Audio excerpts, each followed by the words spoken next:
ಜಗತ್ತನ್ನೇ ಬೆಚ್ಚಿ ಬೀಳಿಸಿದ ಇರಾನ್ ಗೂಢಚಾರಿಕೆ.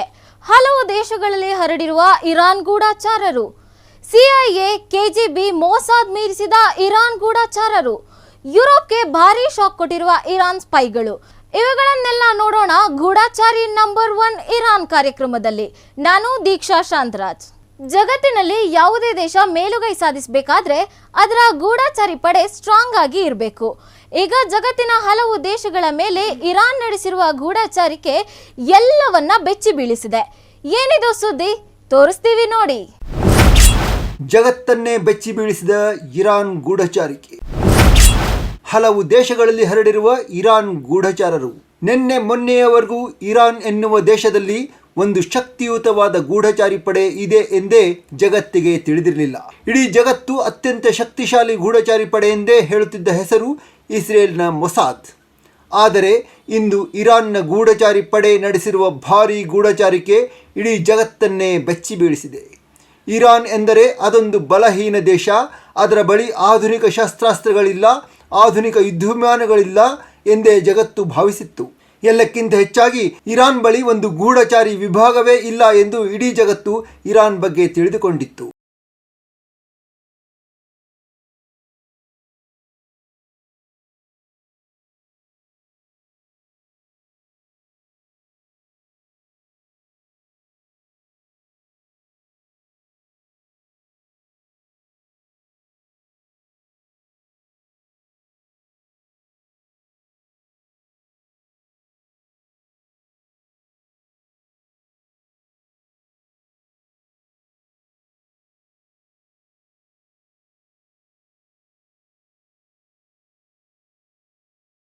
ಆದರೆ ಇಂದು ಇರಾನ್ ಮಾಡಿರುವ ಕೆಲಸ ನೋಡಿದರೆ ಇಡೀ ಜಗತ್ತು ಇದುವರೆಗೂ ಅದರ ಗೂಢಚಾರಿ ಶಕ್ತಿ ಬಗ್ಗೆ ತೀರಾ ತಪ್ಪು ತಿಳಿದುಕೊಂಡಿತ್ತು ಅನ್ನೋದು 100ಕ್ಕೆ 100 ನಿಜ.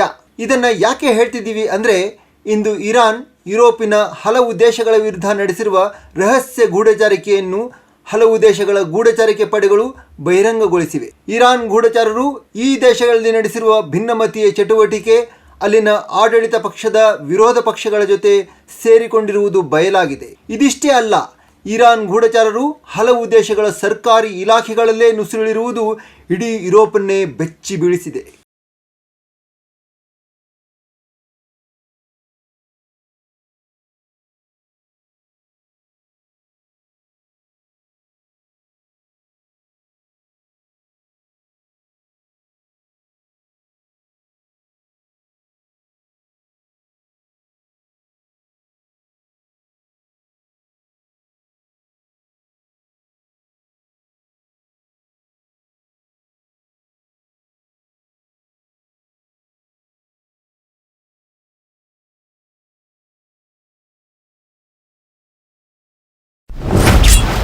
ಜಗತ್ತಿನ ಪ್ರಬಲ ಗೂಢಚಾರಿ ಸಂಸ್ಥೆ ಮೊಸಾದ್. ಮಿಲಿಟರಿ ಶಕ್ತಿಗೆ ಬಲ ತುಂಬುವುದೇ ಗೂಢಚಾರಿ ಪಡೆ. ಅಷ್ಟಕ್ಕೂ ಇರಾನ್ ಈ ರೀತಿ ಗೂಢಚಾರಿಕೆ ನಡೆಸಿದ ಯುರೋಪ್ನ ದೇಶಗಳು ಯಾವುವು? ಆ ದೇಶಗಳಲ್ಲಿ ಇರಾನ್ ಗೂಢಚಾರಿಕೆ ನಡೆಸಿರೋದು ನಿಜಾನಾ ಅನ್ನೋದು ನೋಡೋಕೆ ಮುನ್ನ ಜಗತ್ತು ಇಂದು ಇರಾನ್ ನಡೆಸಿದೆ ಎನ್ನಲಾದ ಈ ಗೂಢಚಾರಿಕೆಗೆ ಅಷ್ಟೊಂದು ತಲೆ ಕೆಡಿಸಿಕೊಳ್ಳುತ್ತಿರೋದ್ಯಾಕೆ ಅನ್ನೋ ಪ್ರಶ್ನೆಗೆ ಉತ್ತರ ಹುಡುಕಬೇಕಾಗುತ್ತೆ. ಜಗತ್ತಿನಲ್ಲಿ ಅತ್ಯಂತ ಪ್ರಬಲ ಗೂಢಚಾರಿ ಸಂಸ್ಥೆಗೆ ಹೆಸರಾಗಿದ್ದು ಇಸ್ರೇಲ್. ಇಸ್ರೇಲ್ನ ಮೊಸಾದ್ ಎಂದರೆ ಸಾಕು, ಇಡೀ ಜಗತ್ತೇ ಭಯ ಮತ್ತು ಬೆರಗುಗಳಿಂದ ನೋಡುತ್ತೆ. ಇಸ್ರೇಲ್ ಇಂದು ತನ್ನ ಸುತ್ತಮುತ್ತಲಿನ ಹಲವು ದೇಶಗಳನ್ನು ಹೊಸಕಿ ಹಾಕಿ ಮೆರೆಯುತ್ತಿರುವುದಕ್ಕೆ ಮುಖ್ಯ ಕಾರಣವೇ ಮೊಸಾದ್ ಎಂದರೆ ತಪ್ಪಾಗುವುದಿಲ್ಲ. ಹೀಗೆ ಒಂದು ದೇಶದ ಪ್ರಬಲ ಗೂಢಚಾರಿ ಸಂಸ್ಥೆ ಆ ದೇಶದ ಬಲವನ್ನು ಹೆಚ್ಚಿಸುತ್ತದೆ ಎಂದರೆ ತಪ್ಪೇ ಇಲ್ಲ.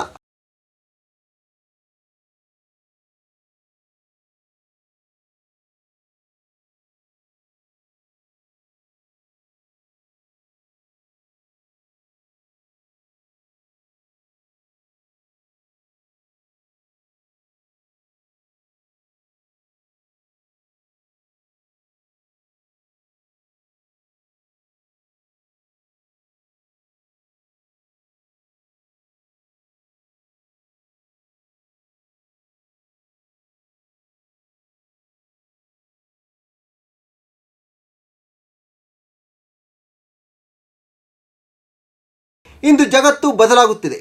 ಜನರ ಜೀವನ ಶೈಲಿಯಷ್ಟೇ ಅಲ್ಲ, ದೇಶಗಳ ಮಧ್ಯೆಯ ಸಂಬಂಧಗಳು ಬದಲಾಗುತ್ತಿವೆ. ಒಂದು ದೇಶ ಮತ್ತೊಂದು ದೇಶವನ್ನು ಆರ್ಥಿಕತೆಯಿಂದ ಹಿಡಿದು ಪ್ರತಿಯೊಂದರಲ್ಲೂ ಹಿಂದಿಕ್ಕಲು ಟ್ರೈ ಮಾಡ್ತಾನೇ ಇರುತ್ತೆ. ಗಡಿ ವಿವಾದ, ಜನಾಂಗೀಯ ಶ್ರೇಷ್ಠತೆ, ಆಕ್ರಮಣಕಾರಿ ಮನೋಭಾವ, ಮತ್ತೊಂದು ದೇಶದ ಭೂಮಿಯನ್ನು ಕಬಳಿಸಲು ಹವಣಿಸುವುದು, ಹೀಗೆ ನಾನಾ ಕಾರಣಗಳಿಂದಾಗಿ ಇಂದು ಜಗತ್ತಿನಲ್ಲಿ ಹಲವು ದೇಶಗಳು ಯುದ್ಧ ಮಾಡುತ್ತಿವೆ. ಇಂದು ಜಗತ್ತಿನಲ್ಲಿ ಹಲವು ದೇಶಗಳ ನಡುವೆ ನಡೆಯುತ್ತಿರೋ ಇಂತಹ ಯುದ್ಧವನ್ನು ಗೆಲ್ಲಲು ಪ್ರತಿಯೊಂದು ದೇಶವೂ ತನ್ನ ಮಿಲಿಟರಿ ಶಕ್ತಿಯನ್ನು ಹೆಚ್ಚಿಸಿಕೊಳ್ಳುವುದರ ಜೊತೆಗೆ ಮತ್ತೊಂದು ವಿಭಾಗಕ್ಕೂ ಭಾರೀ ಮಹತ್ವ ನೀಡುತ್ತಿದೆ. ಆ ವಿಭಾಗವೇ ಗೂಢಚಾರಿಕೆ. CIA, KGB, ಮೊಸಾದ್ ಮೀರಿಸಿದ ಇರಾನ್ ಗೂಢಚಾರರು. ಯುರೋಪ್ಗೆ ಭಾರೀ ಶಾಕ್ ಕೊಟ್ಟಿರುವ ಇರಾನಿ ಸ್ಪೈಗಳು. ಗೂಢಚಾರಿಕೆ ಎನ್ನುವುದು ಇಂದು ನಿನ್ನೆಯದಲ್ಲ. ನೂರಾರು ವರ್ಷಗಳಿಂದ ರಾಜ ಮಹಾರಾಜರ ಕಾಲದಿಂದಲೂ ಜಗತ್ತಿನಲ್ಲಿ ಗೂಢಚಾರಿಕೆ ನಡೆಯುತ್ತಲೇ ಇದೆ. ಯಾವ ದೇಶ ಗೂಢಚಾರಿಕೆಯಲ್ಲಿ ಪ್ರಾಬಲ್ಯ ಹೊಂದಿರುತ್ತದೆಯೋ ಆ ದೇಶ ಇತರ ದೇಶಗಳನ್ನು ಸುಲಭವಾಗಿ ಸೋಲಿಸುತ್ತದೆ. ಹೀಗಾಗಿಯೇ ಇಂದು ಅಮೆರಿಕ, ರಷ್ಯಾದಂಥ ದೇಶಗಳು ಸೂಪರ್ ಪವರ್ಗಳಾಗಿ ಮೆರೆಯುತ್ತಿರುವುದು. ಹೌದು, ಅಮೆರಿಕದ CIA, ರಷ್ಯಾದ KGB ಇಂದು ಜಗತ್ತಿನ ಸೂಪರ್ ಗೂಢಚಾರಿಕೆ ಪಡೆಗಳಾಗಿ ಹೆಸರು ಮಾಡಿವೆ. ಇವುಗಳ ಜೊತೆ ಆಗಲೇ ಹೇಳಿದಂತೆ ಇಸ್ರೇಲ್ನ ಮೊಸಾದ್ ಸಹ ಜಗತ್ತಿನ ಖ್ಯಾತ ಗೂಢಚಾರಿ ಸಂಸ್ಥೆಗಳಲ್ಲಿ ಒಂದಾಗಿದೆ. ಹೀಗಾಗಿಯೇ ಅಮೆರಿಕ, ಇಸ್ರೇಲ್ ಸೇರಿಕೊಂಡು ಪ್ಯಾಲೆಸ್ಟೈನ್ ಸೇರಿದಂತೆ ಇಡೀ ಮಧ್ಯಪ್ರಾಚ್ಯವನ್ನೇ ಕಂಟ್ರೋಲ್ ಮಾಡಲು ಹೊರಟಿದ್ದು.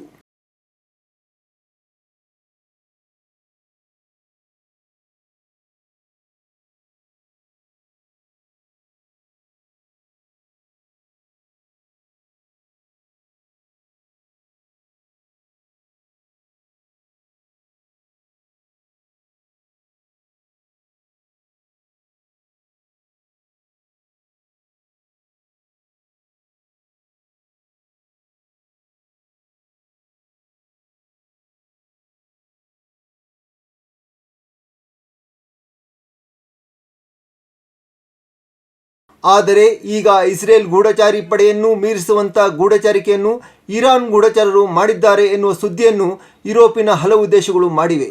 ಈ ಮೂಲಕ ಇರಾನ್ ಗೂಢಚಾರಿಕೆಯಲ್ಲಿ ಇಸ್ರೇಲ್ನ ಜಗತ್ತಿನ ನಂಬರ್ 1 ಗೂಢಚಾರಿಕೆ ಸಂಸ್ಥೆಯಾದ ಮೊಸಾದನ್ನು ಹಿಂದಿಕ್ಕಿದೆ ಎನ್ನುವುದು ಇದರಿಂದ ಖಚಿತವಾಗಿದೆ. ಇರಾನ್ ಭೌಗೋಳಿಕವಾಗಿ ದೊಡ್ಡ ದೇಶವಾಗಿದ್ದರೂ ಅದೊಂದು ಹಿಂದುಳಿದ ದೇಶ. ಅದರಲ್ಲಿ ಅಂಥ ಬುದ್ಧಿವಂತರು ಇಲ್ಲ. ಇಸ್ರೇಲ್ ಪುಟ್ಟ ದೇಶವಾಗಿದ್ದರೂ ಅದರಲ್ಲಿರುವ ಬುದ್ಧಿವಂತ ಗೂಢಚಾರರಿಂದಾಗಿ ಅದು ಬಲಿಷ್ಠವಾದ ದೇಶ ಎಂದೆಲ್ಲ ಹೇಳುತ್ತಿದ್ದವರಿಗೆ ಇರಾನ್ ಈಗ ಮುಟ್ಟಿ ನೋಡಿಕೊಳ್ಳುವಂತಹ ಏಟು ಕೊಟ್ಟಿದೆ.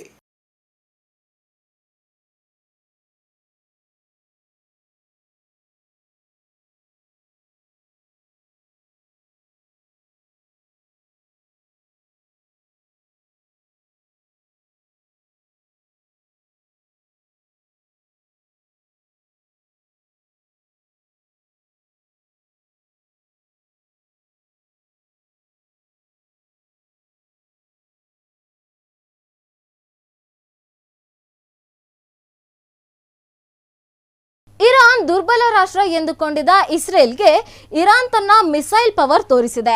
ಈಗ ಯುರೋಪಿನ ದೇಶಗಳಿಗೆ ತನ್ನದು ಕೇವಲ ಮಿಸೈಲ್ ಪವರ್ ಮಾತ್ರವಲ್ಲ, ತನ್ನ ಬಳಿ ಅದ್ಭುತ ಸ್ಪೈ ಪವರ್ ಕೂಡ ಇದೆ ಎನ್ನುವುದನ್ನ ತೋರಿಸಿಕೊಟ್ಟಿದೆ. ಪ್ರಾಕ್ಸಿಗಳ ಮೂಲಕ ದಾಳಿ ಮಾಡುತ್ತಿದ್ದ ಇರಾನ್. ಇಸ್ರೇಲ್ ದಾಳಿಗೆ ಇರಾನ್ನ ಮಾರಣಾಂತಿಕ ಪ್ರತಿದಾಳಿ ಒಂದಲ್ಲ ಎರಡಲ್ಲ. ಹಲವು ಯುರೋಪ್ ದೇಶಗಳ ಗೂಢಚಾರಿ ಸಂಸ್ಥೆಗಳು ಆ ಒಂದು ದೇಶದ ಗೂಢಚಾರಿಕೆ ಬಗ್ಗೆ ಭಾರೀ ಆರೋಪವನ್ನೇ ಮಾಡುತ್ತಿವೆ. ಹೌದು, ಹಾಗೆ ಆ ಯುರೋಪ್ ದೇಶಗಳು ಗೂಢಚಾರಿಕೆ ಮಾಡುತ್ತಿದೆ ಎಂದು ಆರೋಪ ಮಾಡುತ್ತಿರುವ ದೇಶವೇ ಇರಾನ್. ಹಾಗಾಗಿಯೇ ಈಗ ಇರಾನ್ ಏಕಾಏಕಿ ಇಡೀ ಜಗತ್ತಿನಲ್ಲೇ ತನ್ನ ಗೂಢಚಾರಿಕೆಯಿಂದಾಗಿ ಭಾರೀ ಸುದ್ದಿ ಮಾಡಿದೆ. ಕೇವಲ 3 ತಿಂಗಳ ಹಿಂದೆ ದುರ್ಬಲ ರಾಷ್ಟ್ರ ಎನಿಸಿಕೊಂಡಿದ್ದ ಇರಾನ್ ತನ್ನ ಪಕ್ಕದಲ್ಲಿರುವ ಪುಟ್ಟ ಇಸ್ರೇಲ್ಗೆ ಹೆದರಿಕೊಳ್ಳುತ್ತದೆ ಎಂದೇ ಎಲ್ಲರೂ ಭಾವಿಸಿದ್ದರು. ಹಾಗಾಗಿಯೇ ಇರಾನ್ ಎಂದೂ ನೇರವಾಗಿ ಇಸ್ರೇಲ್ ಅನ್ನು ಕೆಣಕಲು ಹೋಗುವುದಿಲ್ಲ ಎನ್ನಲಾಗುತ್ತಿತ್ತು. ಇರಾನ್ ಕೇವಲ ತನ್ನ ಪ್ರಾಕ್ಸಿ ಸಂಘಟನೆಗಳಾದ ಹಮಾಸ್, ಹೌದಿ ಮತ್ತು ಹುತಿಗಳ ಮೂಲಕವೇ ಇಸ್ರೇಲ್ ವಿರುದ್ಧ ಯುದ್ಧ ಮಾಡುತ್ತದೆ ಎಂದು ಜಗತ್ತು ತಿಳಿದುಕೊಂಡಿತ್ತು.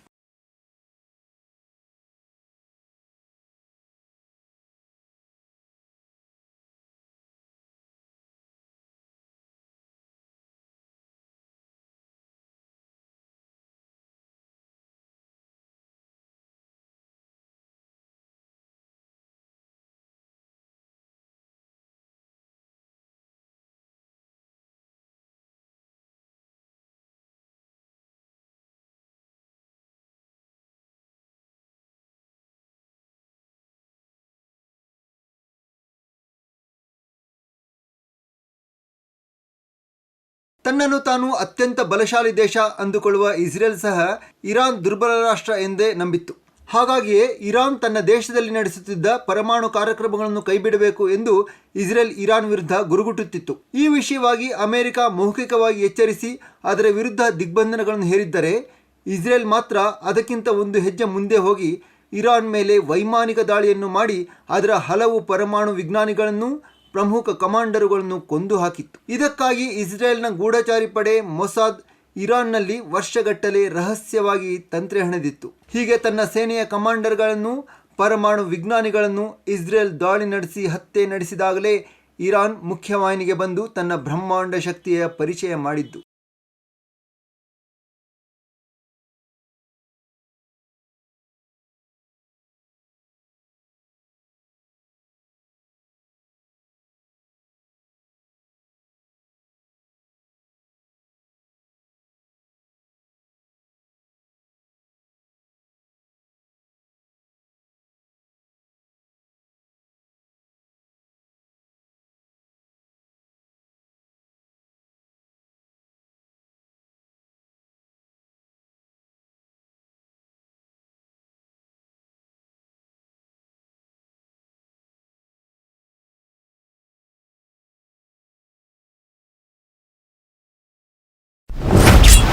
ಇಸ್ರೇಲ್ ರಾಜಧಾನಿ ಟೆಲ್ ಅವೀವ್ ಪುಡಿಗಟ್ಟಿದ ಇರಾನ್.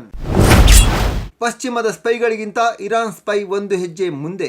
ಆಗ ಇರಾನ್ ಇಸ್ರೇಲ್ ಮೇಲೆ ತನ್ನ ಅತ್ಯಾಧುನಿಕ ಮಿಸೈಲ್ಗಳಿಂದ ನಡೆಸಿದ ಕರಾರುವಾಕ್ ದಾಳಿ ನೋಡಿ ಇಡೀ ಜಗತ್ತೇ ಬೆರಗಾಗಿತ್ತು. ಅದರಲ್ಲೂ ಇಸ್ರೇಲ್ನ ಅತ್ಯಾಧುನಿಕ ವಾಯುರಕ್ಷಣಾ ವ್ಯವಸ್ಥೆಯಾದ ಐರನ್ ಡೋಮ್ ಮತ್ತು ಅಮೆರಿಕದ ಥಾಡ್ ಎರಡೂ ಇರಾನ್ನ ಬ್ಯಾಲಿಸ್ಟಿಕ್ ಮಿಸೈಲ್ಗಳನ್ನು ತಡೆಯಲು ವಿಫಲವಾಗಿದ್ದು ಜಗತ್ತನ್ನು ಅಚ್ಚರಿಗೊಳಿಸಿತ್ತು. ಇದರ ಪರಿಣಾಮವಾಗಿಯೇ ಇಸ್ರೇಲ್ನ ರಾಜಧಾನಿ ಟೆಲ್ ಅವೀವ್ ಸೇರಿದಂತೆ ಹಲವು ಪ್ರಮುಖ ನಗರಗಳು ಭಾರೀ ಹಾನಿಗೊಳಗಾದವು. ಇಸ್ರೇಲ್ ಪ್ಯಾಲೆಸ್ಟೈನಿನ ಗಾಜಾ ಪಟ್ಟಿಯನ್ನು ಸ್ಮಶಾನವನ್ನಾಗಿಸಿದ ರೀತಿಯಲ್ಲೇ ಇರಾನ್ ಇಸ್ರೇಲಿನ ನಗರಗಳನ್ನು ಸ್ಮಶಾನವನ್ನಾಗಿಸಿತ್ತು. ಇದು ಇರಾನ್ ದುರ್ಬಲ ಎಂದು ಭಾವಿಸಿದ್ದ ಇಸ್ರೇಲ್, ಅಮೆರಿಕ ಸೇರಿದಂತೆ ಇಡೀ ಯುರೋಪನ್ನೇ ದಿಗ್ಭ್ರಮೆಗೊಳಿಸಿತ್ತು.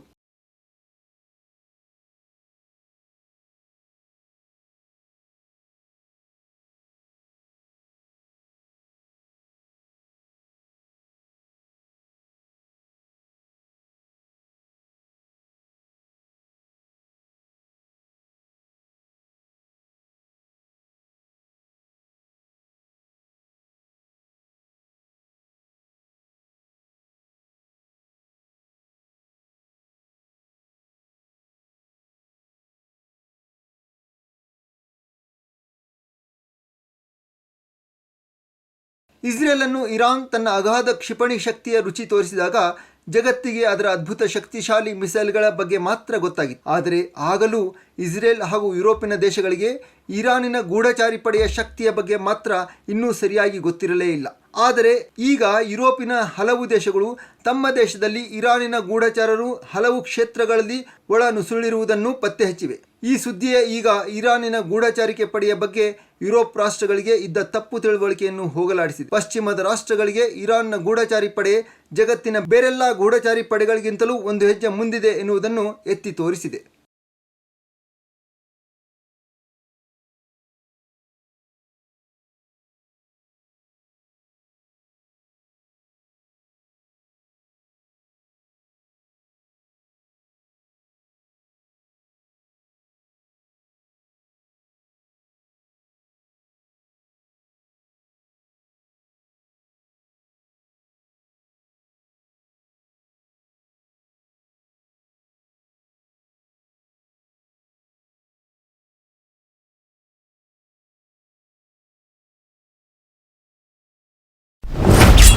ಯುರೋಪಿನ 14 ದೇಶಗಳ ಮೇಲೆ ಇರಾನ್ ಗೂಢಚಾರಿಕೆ.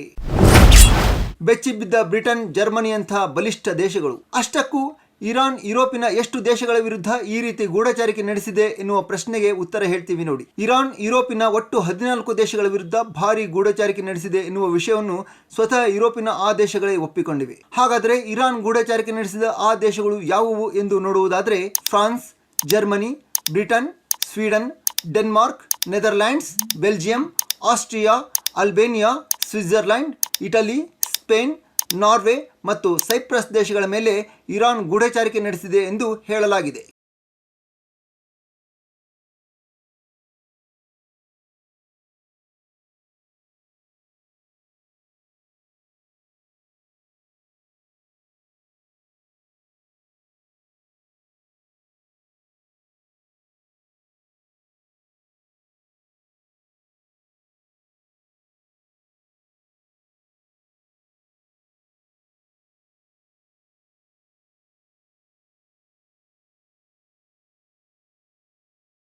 ಹೀಗೆ ಇರಾನ್ ಮೇಲೆ ಗೂಢಚಾರಿಕೆ ನಡೆಸಿದ ಆರೋಪ ಮಾಡುತ್ತಿರುವ ದೇಶಗಳೇನು ಸಣ್ಣ ಪುಟ್ಟ ಪುಡಿ ದೇಶಗಳಲ್ಲ. ಬದಲಿಗೆ ಇಡೀ ಯುರೋಪಿನಲ್ಲೇ ಅತ್ಯಂತ ಬಲಿಷ್ಠ ರಾಷ್ಟ್ರಗಳೆನಿಸಿರುವ ಬ್ರಿಟನ್, ಜರ್ಮನಿ, ಫ್ರಾನ್ಸ್, ಇಟಲಿ, ಸ್ಪೇನ್ಗಳು ಇದರಲ್ಲಿ ಸೇರಿವೆ. ಹೀಗಾಗಿಯೇ ಈಗ ಆ ದೇಶಗಳು ಮಾಡಿರುವ ಬೇಹುಗಾರಿಕೆ ಆರೋಪ ಕೇವಲ ಒಂದು ಕಪೋಲ ಕಲ್ಪಿತ ಸುದ್ದಿಯೆಂದಾಗಲಿ ಸಣ್ಣ ಸುದ್ದಿಯೆಂದಾಗಲಿ ಅಂದುಕೊಂಡು ಕೈ ತೊಳೆದುಕೊಳ್ಳುವಂತಿಲ್ಲ. ಒಂದಲ್ಲ ಎರಡಲ್ಲ, ಯುರೋಪಿನ 14 ದೇಶಗಳನ್ನೇ ನಡುಗಿಸಿರುವ ಇರಾನ್ ಗೂಢಚಾರರು ಜಾಗತಿಕ ಗೂಢಚಾರಿಕೆಯಲ್ಲಿ ತಾವು ಇತರರಿಗಿಂತ ಕಡಿಮೆಯೇನೂ ಇಲ್ಲ ಎಂದು ಸಾರಿ ಹೇಳಿದ್ದಾರೆ.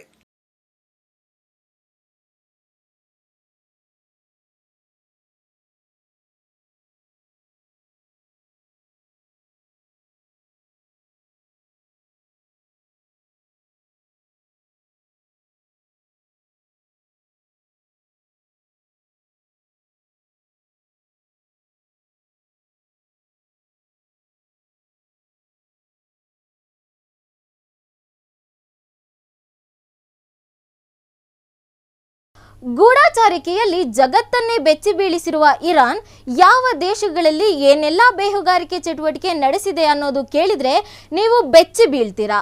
ಯುರೋಪಿನ ಪ್ರಮುಖ ದೇಶಗಳಲ್ಲಿ ಇರಾನ್ ನಡೆಸಿದ ಬೇಹುಗಾರಿಕೆ ಚಟುವಟಿಕೆ ಬಗ್ಗೆ ಹೇಳ್ತೀವಿ ನೋಡಿ. ಇರಾನ್ ಗೂಢಚಾರಿ ಸಂಸ್ಥೆ ಶತ್ರುಗಳ ಎದೆಯಲ್ಲಿ ನಡುಕ. ಬೆಚ್ಚಿಬಿದ್ದ ಐರೋಪ್ಯ ಜಗತ್ತು, ಇಸ್ರೇಲ್ ಗಡಗಡ.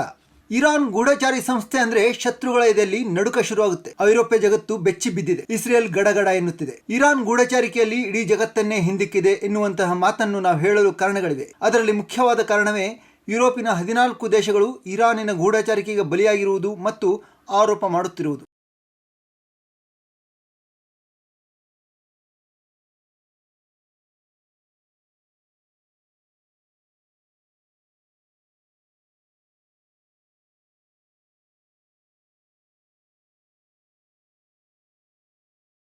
ಹಾಗಾದರೆ ಇರಾನಿನ ಈ ಗುಪ್ತಚರ ಸಂಸ್ಥೆ ಹೆಸರೇನು ಎಂದು ನೋಡೋದಾದ್ರೆ ಅದನ್ನು MOIS ಎನ್ನಬಹುದು. MOIS ಅಂದರೆ ಇರಾನ್ನ ಪ್ರಾಥಮಿಕ ಗುಪ್ತಚರ ಸಂಸ್ಥೆಯಾದ ಗುಪ್ತಚರ ಮತ್ತು ಭದ್ರತಾ ಸಚಿವಾಲಯ.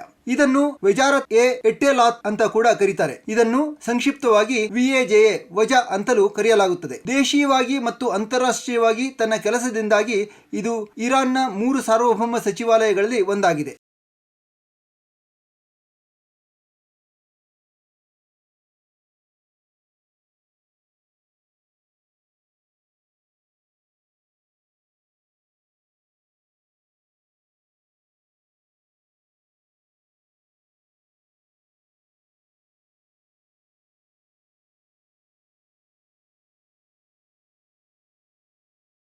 ಇರಾನ್ನಲ್ಲಿ ಇರುವುದು ಒಂದೇ ಗೂಢಚಾರಿ ಸಂಸ್ಥೆ ಏನಲ್ಲ. ಇದರಲ್ಲಿ IRGC ಅಂದರೆ ಇಸ್ಲಾಮಿಕ್ ರೆವಲ್ಯೂಷನರಿ ಗಾರ್ಡ್ಸ್ ಕಾರ್ಪ್ಸ್ ಸಹ ಬರುತ್ತದೆ. ಇದು ಗುಪ್ತ ಕಾರ್ಯಾಚರಣೆಗಳನ್ನು ನಡೆಸುತ್ತದೆ. ಇನ್ನು SAFA ಸಫಾ ಅಂದರೆ Islamic republic of Iran police ಗುಪ್ತಚರ ಸಂಸ್ಥೆ, ಇದು ಕೂಡ ಬರುತ್ತದೆ. ಇದು ಪೊಲೀಸ್ ಕಮಾಂಡ್ ಮೇಲ್ವಿಚಾರಣೆಯಲ್ಲಿರುವ ಒಂದು ಗುಪ್ತಚರ ಸಂಸ್ಥೆ. ಇನ್ನು MODAFI ಅಂದ್ರೆ ಮೊಡಫಲ್ ಅಂದರೆ ರಕ್ಷಣಾ ಮತ್ತು ಸಶಸ್ತ್ರ ಪಡೆಗಳ ಲಾಜಿಸ್ಟಿಕ್ ಸಚಿವಾಲಯದ ಪ್ರತಿ ಗುಪ್ತಚರ ಎಂದು ಹೇಳಬಹುದು. ವಿದೇಶಿ ಬೆದರಿಕೆ ಮತ್ತು ದೇಶದ ಒಳಗೆ ನುಸುಳುವಿಕೆ ಪ್ರಯತ್ನಗಳನ್ನು ತಡೆಯುವ ಕಾರ್ಯವನ್ನು ಇದು ಯಶಸ್ವಿಯಾಗಿ ಮಾಡುತ್ತದೆ. ಇನ್ನು ಶಹೇಫಾಜಾ ಎನ್ನುವ ಸಂಸ್ಥೆ ಸಹ ಇದೆ. ಇದು ಇರಾನಿ ಸೇನೆಯ ಗುಪ್ತಚರ ರಕ್ಷಣಾ ಸಂಸ್ಥೆಯಾಗಿದೆ. ಇದು ವ್ಯಾಪಕ ಕಾರ್ಯಾಚರಣೆಯನ್ನು ಸಹ ನಡೆಸುತ್ತದೆ.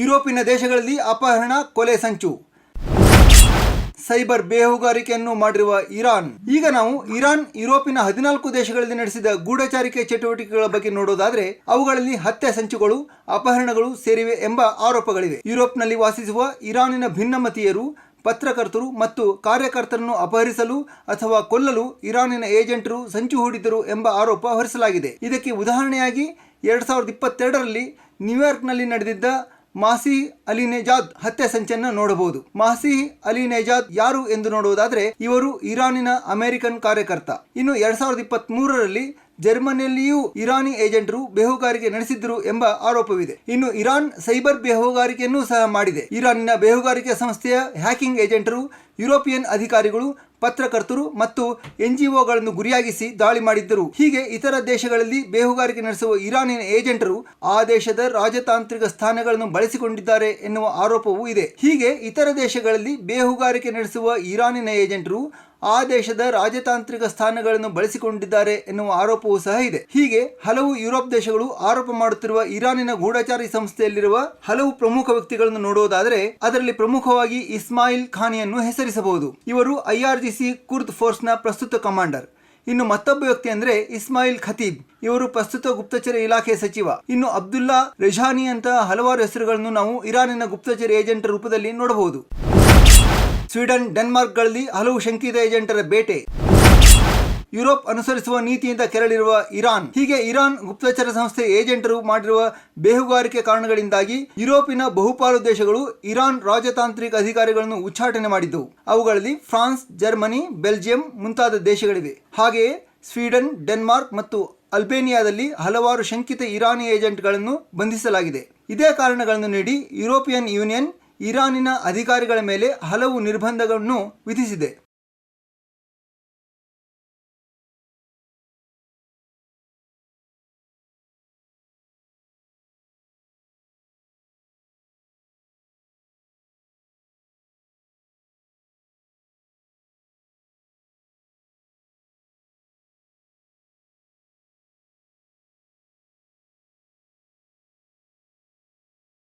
ಇದೆಲ್ಲ ಸರಿ, ಇರಾನ್ ಯುರೋಪಿನ ದೇಶಗಳ ಮೇಲೆ ಗೂಢಚಾರಿಕೆ ನಡೆಸುತ್ತಿರುವುದಾದರೂ ಏಕೆ ಅನ್ನೋ ಪ್ರಶ್ನೆ ಉದ್ಭವಿಸುತ್ತದೆ. ಅದಕ್ಕೆ ಕಾರಣವೆಂದರೆ ಯುರೋಪಿಯನ್ ದೇಶಗಳು ಇರಾನಿನ ಪರಮಾಣು ಕಾರ್ಯಕ್ರಮ ಸೇರಿ ಹಲವು ಕಾರ್ಯಕ್ರಮಗಳ ಮೇಲೆ ನಿರ್ಬಂಧಗಳನ್ನು ಹೇರಿರುವುದು ಖಮೇನಿ ಆಡಳಿತವನ್ನು ಕೆರಳಿಸಿದೆ. ಖಮೇನಿ ಸರ್ಕಾರ ಮಹಿಳೆಯರ ಹಕ್ಕುಗಳನ್ನು ಹತ್ತಿಕ್ಕುತ್ತಿದೆ ಎನ್ನುವ ಬಗ್ಗೆಯೂ ಯುರೋಪ್ ದೇಶಗಳ ಮೇಲೆ ಸಿಟ್ಟಿದೆ. ಇದೂ ಸೇರಿ ಹಲವು ಕಾರಣಗಳಿಂದಾಗಿ ಇರಾನ್ ಯುರೋಪಿನ 14 ದೇಶಗಳಲ್ಲಿ ಬೇಹುಗಾರಿಕೆ ನಡೆಸಿದೆ ಎನ್ನುವ ಸ್ಫೋಟಕ ವಿಚಾರ ಈಗ ಬಯಲಾಗಿದೆ. ಇದು ಇರಾನ್ ಎಷ್ಟರ ಮಟ್ಟಿಗೆ ಬಲಿಷ್ಠ ಗುಪ್ತಚರ ಸಂಸ್ಥೆಯನ್ನು ಹೊಂದಿದೆ ಎನ್ನುವುದನ್ನು ತೋರಿಸಿಕೊಟ್ಟಿದೆ. ಒಂದು ಗೂಢಚಾರ ಸಂಸ್ಥೆ ಮತ್ತೊಂದು ದೇಶದಲ್ಲಿ ಏನೆಲ್ಲ ಅವಾಂತರಗಳನ್ನು ಸೃಷ್ಟಿಸಬಹುದು, ಅನಾಹುತಗಳನ್ನು ಮಾಡಬಹುದು ಅನ್ನೋದಕ್ಕೆ ಹಲವು ಉದಾಹರಣೆಗಳನ್ನು ನೋಡಬಹುದು. ಪಾಕಿಸ್ತಾನದ ISI ನಮ್ಮ ದೇಶದಲ್ಲಿ ನಡೆಸುವ ವಿದ್ರೋಹಿ ಚಟುವಟಿಕೆಗಳು ನಿಮಗೆಲ್ಲ ಗೊತ್ತೇ ಇದೆ. ಗೂಢಚಾರರು ಹೇಗೆಲ್ಲ ಕೆಲಸ ಮಾಡುತ್ತಾರೆ ಎನ್ನುವುದಕ್ಕೆ ಅಮೆರಿಕ ಗೂಢಚಾರಿಯ ಹೆಸರಲ್ಲಿ ಬಂದ 10 ಬಾಂಡ್ ಸಿನಿಮಾಗಳನ್ನು ನೋಡಿದರೆ ತಿಳಿಯುತ್ತದೆ. 1ನೇ ಮತ್ತು 2ನೇ ಮಹಾಯುದ್ಧದಲ್ಲಿ ಮಿತ್ರ ದೇಶಗಳು ಜರ್ಮನಿಯ ಹಿಟ್ಲರ್ ವಿರುದ್ಧ ಗೆಲುವು ಸಾಧಿಸಲು ಗೂಢಚಾರರೇ ಪ್ರಮುಖ ಕಾರಣ ಎನ್ನುವುದನ್ನು ಎಲ್ಲರೂ ಒಪ್ಪುತ್ತಾರೆ.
ಹೀಗೆ ಗೂಢಚಾರರ ಮೂಲಕ ಗೂಢಚಾರಿಕೆ ಮಾಡುವುದು ಒಂದು ರೀತಿ ಆದರೆ ಗೂಢಚಾರಿಕೆ ಸಾಧನಗಳ ಮೂಲಕ ಗೂಢಚಾರಿಕೆ ಮಾಡುವುದು ಮತ್ತೊಂದು ರೀತಿ. ಇಸ್ರೇಲ್ನ ಸ್ಪೈವೇರ್ ಪೆಗಾಸಸ್ ಭಾರತವೂ ಸೇರಿದಂತೆ ಇಡೀ ಜಗತ್ತಿನಲ್ಲಿ ಭಾರಿ ಸುದ್ದಿ ಮಾಡಿದ್ದು ಎಲ್ಲರಿಗೂ ಗೊತ್ತಿದೆ. ಮೊಬೈಲ್ನಲ್ಲಿ ರಹಸ್ಯವಾಗಿ ಈ ಸ್ಪೈವೇರ್ ಹಾಕಿ ನಂತರ ಈ ಮೊಬೈಲ್ ಬಳಸುವ ಪ್ರತಿಯೊಬ್ಬರ ಡೇಟಾ ಮತ್ತು ಕಾರ್ಯಗಳನ್ನು ಕದಿಯಬಹುದಾದ ಪೆಗಾಸಸ್ ಬಗ್ಗೆ ದೊಡ್ಡ ಗಲಾಟೆ ನಡೆಯಿತು. ಇವೆಲ್ಲಗಳನ್ನು ನೋಡಿದರೆ ಗೂಢಚಾರಿಕೆ ಎನ್ನುವುದು ಇಂದಿನ ದಿನಗಳಲ್ಲಿ ಎಷ್ಟು ಮುಖ್ಯ ಎನ್ನುವುದು ಅರ್ಥವಾಗುತ್ತದೆ. Special ಡೆಸ್ಕ್ನಿಂದ Om Prakash Nayak, freedom TV.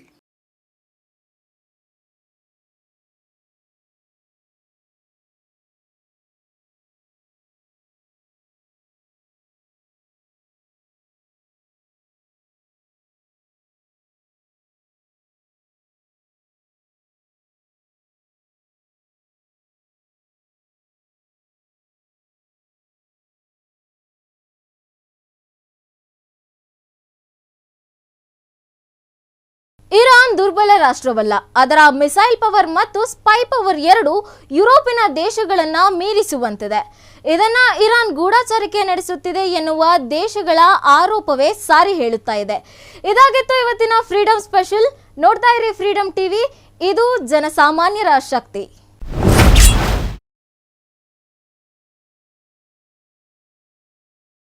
ಕ್ಷಣ ಕ್ಷಣದ ಸುದ್ದಿಗಳಿಗಾಗಿ ಫ್ರೀಡಂ ಟಿವಿ ಸಬ್ಸ್ಕ್ರೈಬ್ ಮಾಡಿ, ಲೈಕ್ ಮಾಡಿ ಹಾಗೂ ಫಾಲೋ ಮಾಡಿ. ಹೊಸ ಸುದ್ದಿಗಳ ನೋಟಿಫಿಕೇಶನ್ಗಾಗಿ ಬೆಲ್ ಐಕಾನ್ ಮೇಲೆ ಕ್ಲಿಕ್ ಮಾಡಿ.